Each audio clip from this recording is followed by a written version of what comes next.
Sa panahon ng mabilis na impormasyon at kaliwat ka ng balita, kailangan mo ng isang channel na mapagkakatiwalaan, diretso at para sa bayan.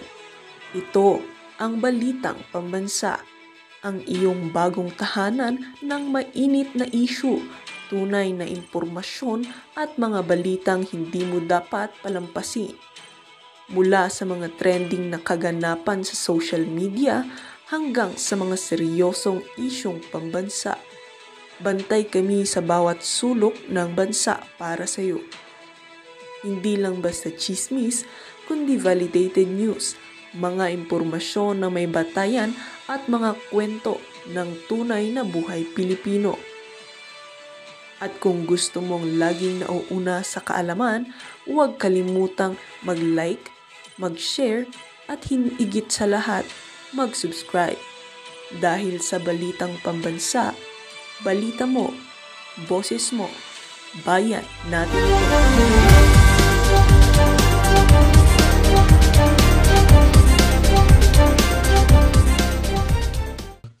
Meron daw confidential fund itong si Martin Romualdez. Ang problema ho dito, ang iinit ng ulo nila sa confidential fund itong si VP Sara. Base dito kay Senator Dante Marcoleta, palagay niya ha, hindi ko sinasabing meron. Palagay daw ho niya ha, palagay niya meron din daw hong confidential fund itong si Tamba. Sa bagay, kahit walang confidential fund, meron ho silang extraordinary expenses dyan. Mas matindi ho yun mga kababayan. Ika nga nila, liquidation by certification lang sila dyan sa House of Representatives. Ba't ka pa magko-confidential fund? Ito naman si Senator Rodante Marcoleta. Oo, hindi na nila kailangan ng confidential fund dyan sa House of Representatives. Lahat ng galaw nila dyan, liquidation by certification. Ano pa? Extraordinary expenses. Hindi na kailangan ng confidential fund. Ito mga kababayan, ang pasaring nitong si Senator Rodante Marcoleta. Again yung naging content natin kagabi. Wala ho tayong pakialam kung hindi Duterte Black yan, okay? Huwag ko kayong magdamdam, wala hong problema yan. Huwag niyong awayin si Senator Rodante Marcoleta. Yan ho propaganda na ang mga kalaban nitong si dating Pangulong Rodrigo Duterte. Optics, anong pinapalabas nila? Naku, yung si Dante, pagkatapos niyang nanalo, iniwan si Duterte. Hindi ho mga anak ng toko. Hindi ho. Si Senator Rodante Marcoleta, neutral yan. Hindi Duterte. Maniwala kayo sa akin, hindi Duterte Black yan. Yan para sa sambayan ng Pilipino. At kung sakaling gagawin niya ang tama dito sa pagiging senador niya na to, papalakpakan siya ng mga Duterte supporter. At sa ayaw sa gusto niya, kung gusto naman kasama nating tawagin siyang Duterte Black, wala naman siyang magagawa. Pero ang atin dito mga kababayan, may dahilan kung bakit sinasabi niya, hindi naman ako Duterte Black. Ito, tanong ko, gusto nyo ba lahat na lang ng kilos ng mama na yan dyan sa Senado masandal sa apelidong Duterte? Diba? Lahat na lang iintrigahin, no? Ay, dahil kasi sa Duterte Block yan. Hindi ganon. Tandaan nyo ho, blue ribbon ang hawak niyan. Hindi pwedeng po, lahat na lang ng gagawin niya sa Senado, haluan ng politika. Hindi ho. Magtatrabaho yan. Ang gagawin niyan ay para sa sambayan ng Pilipino. Ngayon, kung meron siyang ginagawang tama, hindi yan para sa mga Duterte. Yan para doon sa mga pinangako niya noong nangampanya siya. At kung ano man yan, sigurado ikatutuwa yan ng mga Duterte supporter. Hindi ho niya kailangan maging Duterte Black o kung ano-anong black dyan. Basta alam natin, yung si Rodante Marcoleta nasa tamang katinuan. Hindi kagaya ng ibang mga kasama niyang merong saltik. Hindi kagaya ng mga ibang kasama niyang senador na merong mga saltik sa utak. Ito ba? Tuloy natin. Palagay ko, kasi si Speaker Martin, merong confidential fund. Ang Pangulo, merong confidential fund. Malapit na ako mapahiya. Nahihiya na nga rin ako Siguro nahahalata ninyo Nakakahiya talaga. Hindi ito yung House of Representatives na pinusukan ko noong 2004. Hindi po ganito. Malapit na po akong mag-graduate next year. Ngayon ko pa makikita ang lahat na hindi dapat gawin ng isang institution kagaya ng House of Representatives. Ang House of Representatives po ay isang parliamentary institution. Dito po ginagawa ang lahat ng pagdidebate. Lilitaw po dito yung makatwirang pangangatwiran, kung anong argumento ang mabisa. Hindi nila dapat sansalain, hindi na dapat pigilin ang magsasalita sapagkat pare-pareho ang members ng palagay ko. At kung kayo ho totoong Duterte supporter, maiintindihan nyo ang mga dahilan kung bakit ayaw mapabilang kung meron mang Duterte block sa Senado nitong si Senator Rodante Marcoleta. Tayo naiintindihan natin kasi totoo tayong Duterte supporter. At itong si dating Pangulong Rodrigo Duterte, panigurado. Kung sakaling mabalitaan niya yung mga ganyang klaseng balita na ipinapakalat ng mga Talyanista at Ensaymada. Marcoleta, bumaliktad na. Linaglag ang mga Duterte. Senator, hindi daw siya Duterte block. Okay, no problem. No problem. Walang problema yan. Hindi na akong problema yan. May dahilan yan. May dahilan ho si Senator Rodante Marcoleta. At baka nga maging yung mga senador na yun, naiintindihan yan eh. Baka nga lahat yan well orchestrated eh. Di ba, sabihin nyo, okay, sabihin nyo, Duterte block. Tapos ngayon pa lang sasabihin ko na, hindi ako Duterte. Hindi. Real talk lang ha. Mas maigi na maging independent itong si Senator Rodante Marcoleta. Kung ako personally tatanungin, kinampanya ko yan. Sa banner ng PDP Laban, sa banner ng Duterte. Kinampanya ko natin yan. At ngayon kung gusto niya mag-independent, wala tayong problema. Bakit? Alam ko walang saltik sa utak yung mama na yan eh. Alam ko walang diferensya sa utak yan. Alam ko kung ano mang kailangan trabahuin dyan sa Senado, tatrabahuin niya yan na hindi sa sa pagtutulak ng interes ng kung sino man. Ako niyo po mga kabayan. Yang pagtatrabaho niya sa Senado para sa interes ng taong bayan. Kung ano man ang gagawin ng mama na yan, maniwala ho kayo. Sa maniwala kayo siya, yung mga Talyanista sa Mada, huwag pakinggan yan. Mga wala namang utak yan. Nga kung ano lang i-feed ng mainstream media sa kanila, yun lang babasahin nila. Hindi naman, baka nga hindi na magbarunong man yan eh. Di ba? Hindi na marunong kumilatis yan eh. Dapat sana, noong sinabi ng mga mainstream media, pinakalat, Marcoleta, linaglag ang Duterte block, hindi daw siya Duterte block. Dapat kinabahan na sila. Kung madunong talaga sila eh. Dapat kinabahan na sila. Ibig sabihin, dito sa isa na to, hindi nyo na pwedeng maikabit sa mga Duterte lahat ng gagawin nitong mama na to. Ngayon, pagka nagsalita yan, hindi nyo pwedeng gawan ng mali siya. Ibig sabihin, yan ang nararapat at yan ay para sa taong bayan. Yan, Senator Rodante Marcoleta, magpaka-independent ko kayo. Wala ho kami problema dyan. Dahil alam namin, nasa tamang katinuan kayo. Di kayo kagaya ng mga kasama nyo dyan na merong mga saltik sa utak. Ito, nagagalit siya pagka naririnig yung mga totoo naman yung mga senador dyan sinabi na nga ng Korte Suprema, unconstitutional. Void and ab initio. Null and void and ab initio. Ano pa? Final and executory. Hihintayin pa daw yung motion for correction. Di pa sila merong mga saltik sa utak na? Nakakatawa. Maano ho talaga kayo. Nakakaano talaga itong mga ano na to. Rekta ho tayo dito kay Boy Lamas. Itong si Boy Lamas, ang sabi ho niya dito sa ano daw, raise hell. Defend the impeachment process. Ano din? Unconstitutional nga, Brad. Ang gawin mo, bulabugin mo ang kaluluwa ni Risa. Puntahan mo siya sa opisina niya. Tapos, i-disturb mo yung kaluluwa niya. Ang tanong, nakita mo na ba ang kaluluwa ni Risa? Itong si Liamas kasi at itong si Risa, ano ho yan, Tawa naman ako dito sa caption itong si Sir Evie Ugalbota. Sabi niya, oh my! Nakita na kaya ni Liamas ang kaluluwa ni Risa? If you know what I mean. Wink, wink. O Liamas, nag-wink-wink ba kayo nag-wink-wink ba kayo ni Risa? Anong wala nga nag-wink-wink ba kayo? Kwentuhan kayo naman, oo. Ano ba, once upon a time ba, binulabog mo ang kaluluwa ni Risa? Ginulo mo ang kanyang kagubatan? Bago ka mag-raise ng raise hell dyan sa defend, paliwanag mo muna sa amin. Bakit binulabog mo ang kaluluwa ni Risa? Palagay ko yung parali-rally niya diyan sa noong panahon ni Gloria, yung Kepanot, di ba? Nung ang pangit pa niya, di ba? Talagang siya, aktivista datingan niya, meron pa siyang balabal dito na kulay purple, di ba? Sige ko, nung mga panahon na yun, kaya ganun pagmumukha ni Risa, walang humpay ang mo sa kanya, pagbabaparurot mo sa... Ika di mo siguro siya tinitigilan. Walang humpay ang pang-distorm mo sa kaluluwa niya. Ito. Liamas, wag kang bumida ng ganyan. Wala kang kredibilidad, Brad. Tigilan mo yan. Hindi porket nasa One News ka, meron kang programa dyan, meron na nakikinig sa'yo. Ika nga, isa ka lang sa mga maiingay na angkor sa Pilipinas na walang kredibilidad. Ika nga, tunog bayaran. Hindi ko sinabi bayaran, tunog bayaran. Ito mga kababayan, trillion tayo. Trillanes on Bamakina as possible opposition bet in 2028 presidential election. Ano nangyari kay Risa Hontiveros? Bakit linaglag niya naman? Kawawa naman. So hindi na si Risa Hontiveros ang darling nyo ngayon. Ang darling nyo na si Bamakina na. Sa bagay, kung makita nyo itong si Risa Hontiveros, parang siya usay, nasa kalagitnaan siya ng midlife crisis niya. Hindi niya malaman sa pagsarili niya kung kikay ba siya, magpapakamature, yung smart ba datingan ko. Hindi niya malaman eh. Di ba? Pinipilit niya makakunik sa mga youth, yung tipong TikTok. Yan tuloy. Ang pinaka nakikita nilang posibleng magiging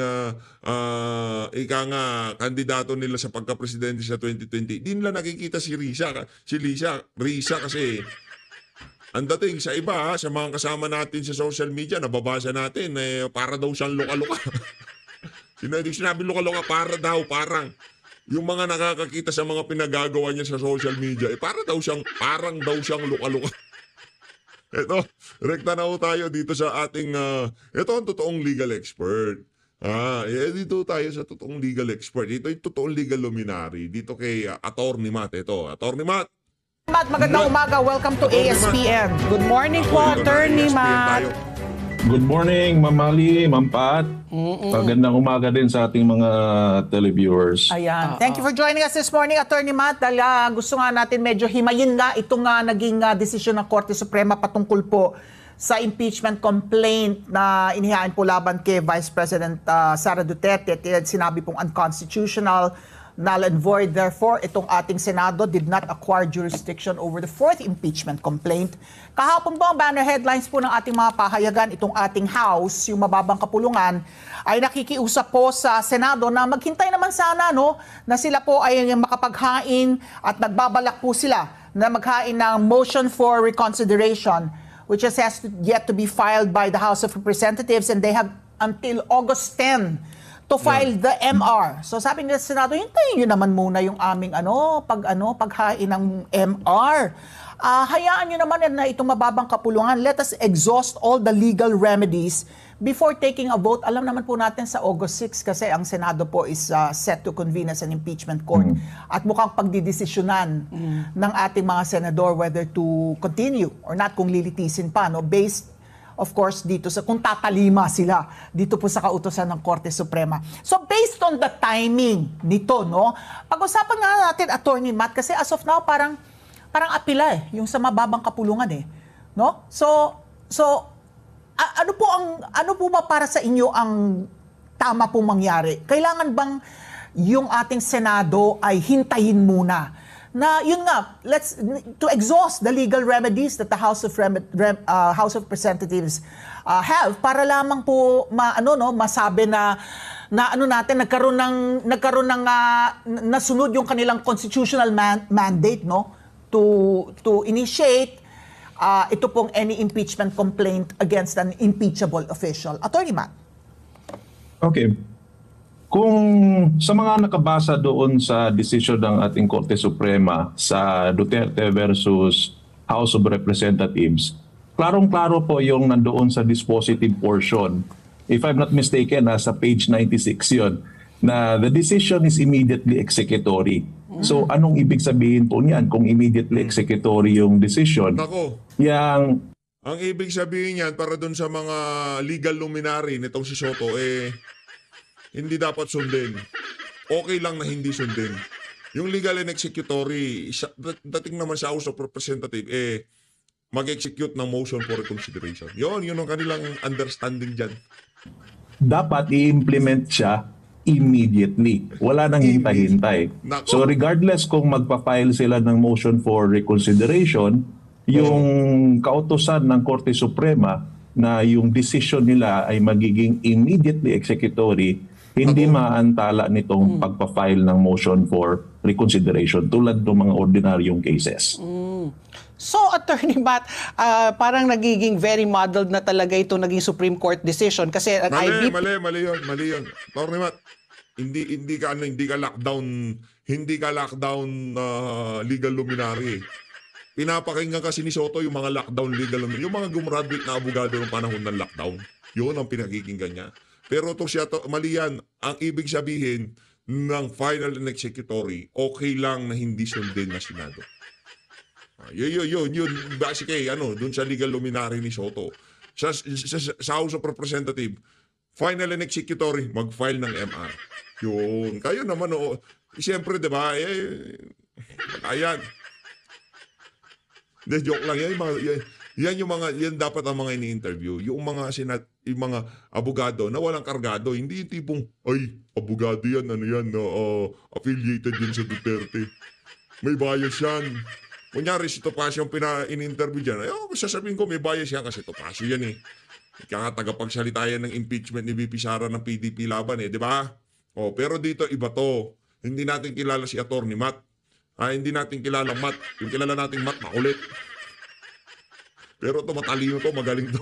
Kayo po ay sumang-ayon sa desisyon ng Korte Suprema, pero ang PhilConsa po, disagree, no? Ito po, lumabas na po sila yung PhilConsa, yung Philippine Constitution Association Foundation Incorporated, which has Justice Renato Puno as the chairperson. Na sinasabi niya na parang naging overreach, no? Kasi nga they imposed 7 new rules in the impeachment proceedings na hindi naman po dati yon base po sa 1987 Constitution. Na sinasabi hindi pwede i-retroact yung kanilang naging desisyon ng Supreme Court.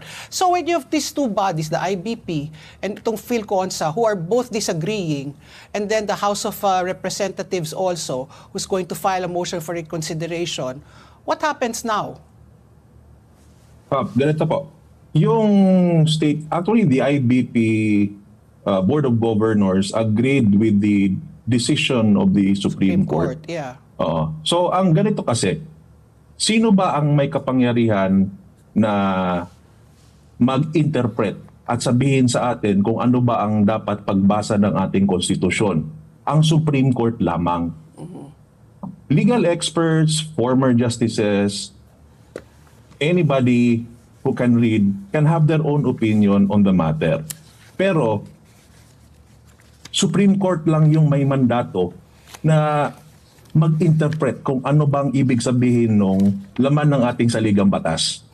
So kahit ano pa ang sabihin nila, that's only for academic discourse at this point, considering na meron ng desisyon ng Supreme Court.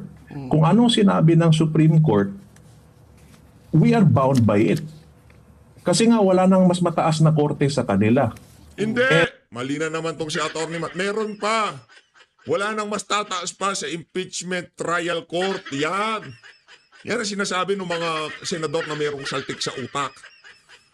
Yung mga Congress naman na mayroong saltik sa utak. Meron pang mataas sa Korte Suprema. Yun ang impeachment court. Yung sole power na ibinigay ng saligang batas sa impeachment court, yun ang pinakamataas, malakas. Hindi, Supreme Court po talaga. Nilaloko ko lang yung mga senador na merong saltik sa utak. Pinagpipilitan kasi, di ba? Dapat, impeachment court. Hindi kami pwede pakialaman.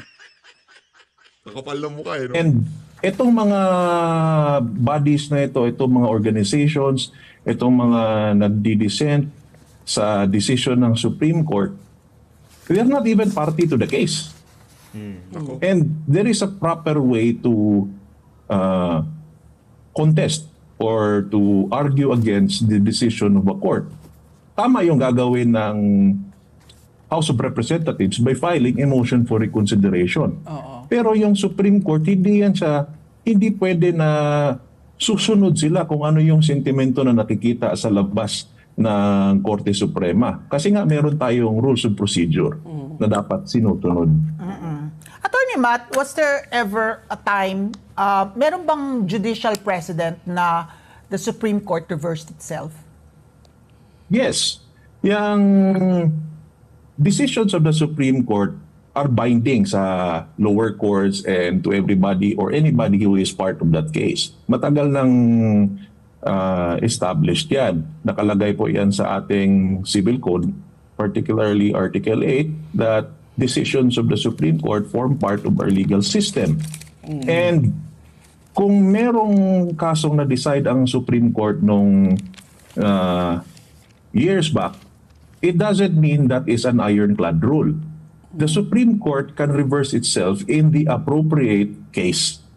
So kailangan merong actual case na dinidinig yung ating Korte Suprema para magkaroon sila ng oportunidad na i-review yung mga doctrines or mga decisions na ginawa nila years back. The reason why I asked that, Attorney Matt, kasi ito, for the sake of discussion, ang sinasabi po kasi ng mababang kapulungan, yung decision daw po ng Korte Suprema was based on factual errors. No, parang nagkamali yung appreciation ng Korte Suprema tungkol po dun sa tungkol sa timeline. For example, no, na ang pinagbasihan ay news article, gayong hindi yung House Journal patungkol dun sa yung having parang may 10 session days, di ba, after filing ng impeachment complaint endorsed by a member of the House within 10 days dapat yan ay nabigay na sa Speaker of the House para makalendaryo na po dun sa order of business sa mababang kapulungan. So ang sinasabi ng mababang ng House, baka pwedeng repasuhin ng Korte Suprema kasi nga yung desisyon ay ang pinagbasihan nagkaroon ng factual errors dahil ang hindi pinagbasihan yung House Journal mismo. Ano po sa tingin niyo, Attorney Matt? Okay. That is for them to argue that before the Supreme Court. Yang karapatan naman yan ng House of Representatives na mag-file ng motion for reconsideration. Kasi nga sa kahit anong kaso, merong panalo, merong talo. And usually kung ikaw yung nasa losing side, more often than not, you will not take it without doing anything. You will do whatever is in your power to convince the court to agree with your position. On the matter ng factual error, that is yet to be decided upon by the Supreme Court. So, since pending pa to na matter, they still have to file, I would not want to preempt. Pero this is one of the grounds that they can raise on a motion for reconsideration. So, Attorney Matt, ito nga, maraming beses lumalabas nga na parang yung Supreme Court overreach ng kanilang kapangyarihan at sinasabi nga nila ngayon na parang because of this decision, yung hindi na yung equal bodies of government, yung judiciary, legislative, at saka yung executive. So, how do you react to that? What is your kasi nga parang dapat 'di ba yung Kongreso yung mag-i-initiate pero hinatulan na ng Supreme Court na hindi yan po pwede. Hindi ba overreach 'yon sa inyong palagay? No, I don't think that's judicial overreach. Nako, yari tayo dyan, aray ko. Hindi daw judicial overreach. Anong pangalan nun? Itong si Antonio Carpio, hindi daw, paano ba yan? Yan ang problema dito. Yung mga bias, ito walang bias itong si Sir eh. Attorney Matt, bata mo si P. First of all, the issue that was dealt with by the Supreme Court here is whether or not the articles of impeachment violated the one-year bar rule. That is a legal question and it delves into the constitutionality of the actions made by the House of Representatives in furtherance of their mandate to initiate complaints. Hindi naman sila pinigilang mag-file ng impeachment complaint against the Vice President. In fact, nakalagay mismo doon sa decision that they can file it after February 6, 2026. The Vice President was not exonerated from alleged impeachable acts. What the Supreme Court touched is merely the procedure. Kumbaga, may na-violate ba yung Kongreso doon sa constitutional limits na nilagay in filing an impeachment complaint? That is a legal question. Wala pa kasing precedents specifically sa ganitong situation. So, this is ripe for judicial interpretation. Oo. Ang isa pa nating kailangan ipaliwanag sa ating mga taga-subaybay, Attorney Matt, yung sinasabi nga po ng Korte Suprema. Ang sabi ng mga former justices ng Supreme Court, nagkaroon daw ng bagong rules. Nag-impose ang Supreme Court ng bagong rule na kumbaga yung, di ba sinabi, unconstitutional kasi nga hindi nasunod ang due process. Na wala namang requirement sa Constitution na ang respondent dito in this particular case, si VP Sara, yung respondent should be given a copy. Nung, di ba na kasi yung one-third verified ng lumagda yung at least more than one-third nga nung House members ang lumagda tapos transmit sa Senate. So ang Korte Suprema daw, dito sa decision niya, na sabihin na hindi binigyan ng pagkakataon, opportunity, ang respondent, bigyan mo ng kopya, bigyan mo ng pagkakataon na sagutin yung reklamo to answer the complaint before the complaint was transmitted to the Senate is a new rule not found in the Constitution. So paano po natin papaliwanag yun sa ating taga-subaybay, Attorney Matt? Okay. When the Supreme Court interprets the Constitution, it usually involves mga cases na merong, kung mapapansin nyo, there could be mga gaps. If you will look at the Constitution, it's plainly written, very simple. It doesn't even provide for yung procedures kung paano mo i-transmit, paano mo i-calendar. Hindi yung mga fleshed out. nitty-gritty Walang na procedure, specifics, no? It's not there. It's the general. It gives you a general overview on what is supposed to happen. Now, kung ganyan yung pag-interpret ng Supreme Court, yung due process must be observed in all stages of the impeachment complaint, then that is actually reading the Constitution as a whole. Kumbaga, when you read the Constitution, hindi mo pwedeng i-isolate yung specific articles or yung specific lang na sections and ignoring yung other portions of the Constitution. Kasi nga, if you read the Constitution, you read it as a whole. Meron pa ngang ibang nag-argue on hindi kailangan ng, the person who faces the impeachment complaint does not stand to lose life, liberty, or property. So why apply the due process? I mean, that is a very absurd position to take. Kasi nga, for example, a lowly government employee na magkaroon ng administrative case, sasabihan mo lang na since you're in government, you're holding a position of public trust, then you cannot consider your employment in government as a property right, unlike in the private sector. So anong ibig sabihin yan? Kung magkakaroon ka ng administrative case na pwede kang matanggal sa iyong pwesto, walang due process just because you're a government employee, that is a very absurd interpretation on due process. In my opinion, at the very least. So, Attorney Matt, I forget already kung sino yung nakausap namin, no? Parang ang feeling niya, and marami pong who also agree, na the decision was, hindi naman hasty, no? Because medyo ilang buwan na. Pero at the very least, sana there was oral arguments, no? Para at least napakinggan din po ang House of Representatives. Parang, it was a unanimous decision, 15 judges yata. Tapos yun na nga, sinasabi nga, baka mali pa yung mga timelines.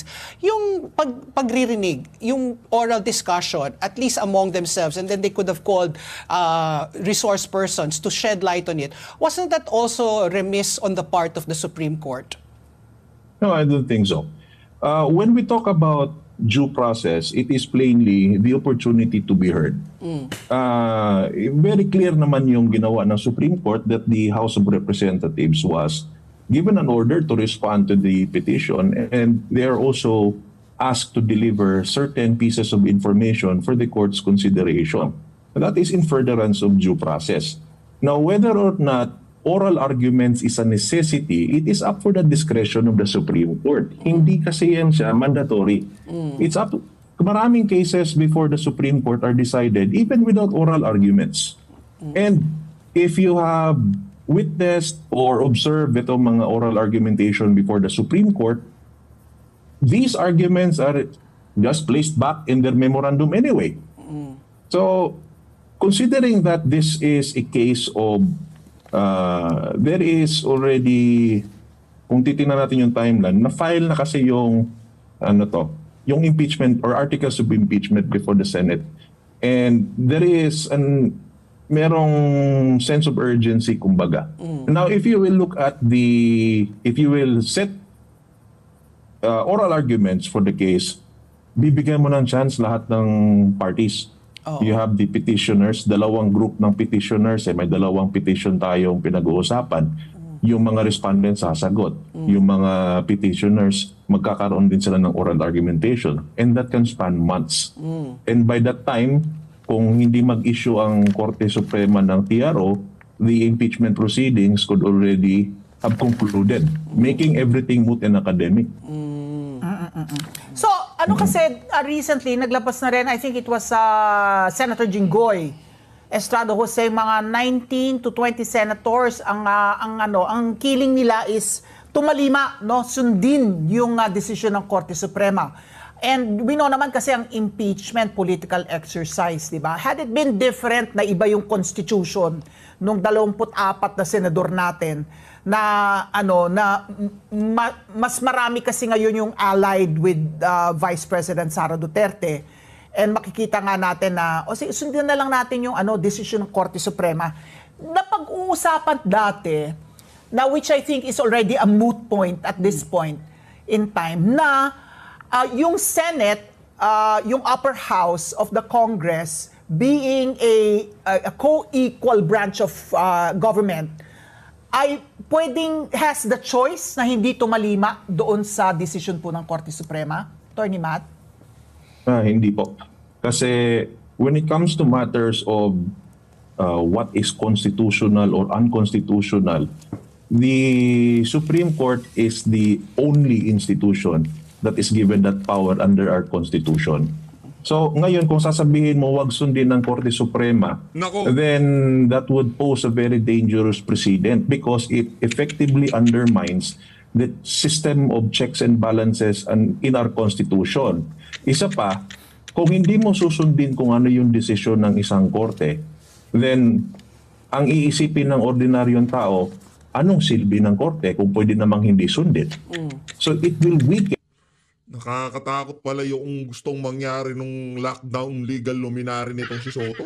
And our system or our legal system and the public's trust and confidence in our judiciary, which is, it will really destabilize the system of government that we have. Oo. Pero Attorney Matt, you have to refresh my memory. Meron sinasabi si former Justice Carpio na yun na nga, parang hindi mo naman pwedeng i-retroactive yung mga binase, yung sinabi po ng Supreme Court, base doon vis-a-vis yung mga rineklamo po ng Kongreso. Kasi parang inantedate, di ba? Malay ba ng Kongreso na yung magiging basehan is for the future, in the future, no, in reference. What they used was a former ruling of the Supreme Court, yung sa Villanueva ba yun versus the Francisco. So, bakit po naging ganun din? Bakit po naging basehan ang Kongreso, ginamit yun ng basehan yung sa Francisco, pero yung Supreme Court, bago po yung, kumbaga, they changed the rules of the game. Ganito po. Whenever the Supreme Court will change established doctrine, ang application yan is with respect to the case where it was decided and prospectively. Hindi naman ibig sabihin may dinicide yung Supreme Court, you will ignore the very case where they made the decision. Tapos future cases na lang, hindi ganon. Pero it doesn't mean that meron ng ginawang previous actions yung Kongreso natin based on a previous ruling that the previous rulings are invalidated. Huh? So, yung ibig sabihin po ganito, yung decision ng Supreme Court applicable sa current case, that's a given. Then moving forward as well. Yung previous mga cases na na-decide na, hindi yun siya maaapektuhan kasi nangyari na nga yun. Para lang linawin lang natin, Attorney Matt, sa ating mga taga-subaybay. Kasi po ang pinagbasihan po ng ating Kongreso sa kanilang pagdidesisyon ay yung 2003 case po na Francisco versus House of Representatives. Doon po sa kaso na yon, ang sinabi po ng Korte Suprema noong 2003, ang issue is kung kailan po deemed initiated, kailan na umpisahan Itong kailan deemed initiated yung impeachment complaint. Ayon po dun sa kaso na yon, deemed initiated kapag ito ay na-refer na po sa Committee on Justice. Which did not happen here.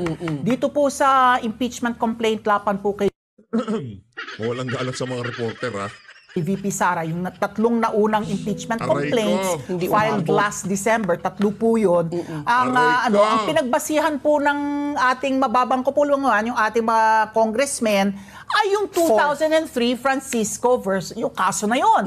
Kung ano yung decision ng Korte Suprema, and they acted accordingly doon sa 2003 na kaso na yun. So ang kine-question nila ngayon, kasi po meron pong legal tenet na dapat po ang batas. Pero hindi, in fairness dito kay na Ma'am Alice Soto, kailangan ho talaga nilang maibato yung mga tanong na yan. Kasi yan yung mga tanong na nagpapagulo sa usapan. Dito, Lloyd. Ang application po prospective, ibig sabihin po mula ngayon hanggang sa kinabukasan.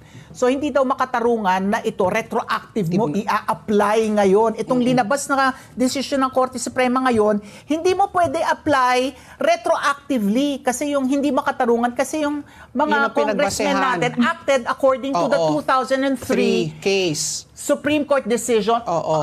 in Francisco versus House of Representatives. Sinasabi mo, Attorney Matt, hindi lamang applied prospectively. Ina-apply natin dun sa kaso on hand. Yes po. Kasi nga, the very heart of the petition is questioning whether or not the articles of impeachment violated the one-year bar rule. It is a constitutional question. It's a legal question that the Supreme Court must decide. Now, if you will ignore the case where that was raised a question, then sa future cases mo na lang i-apply. What's the point in filing the case in the first place kung ikaw as a petitioner, you will not be granted positive relief? Diba? Kaya ka nga nag-file ng kaso because you're questioning the very act that was committed by the House of Representatives in this case. Yung kanilang ginawa na hinold nila yung first 3 impeachment complaints, then all of a sudden, in-overtake nung fourth. So that's what happened. Now, that is also the legal question that the court was given. So they have to resolve that. Now, if you will say that it is not applicable, retroactive application na yon, no, that's wrong. Kasi nga, yun yung kino-question mismo na action. Retroactive is, it will cover previous impeachment cases. Kasi ang sinasabi nila, kung i-apply yan retroactively, what happened to the previous impeachment complaints? Lalabas yun siya na kung hindi nasunod yung guidelines na nakalagay ngayon sa Duterte versus House of Representatives, may invalidate na rin yun. No.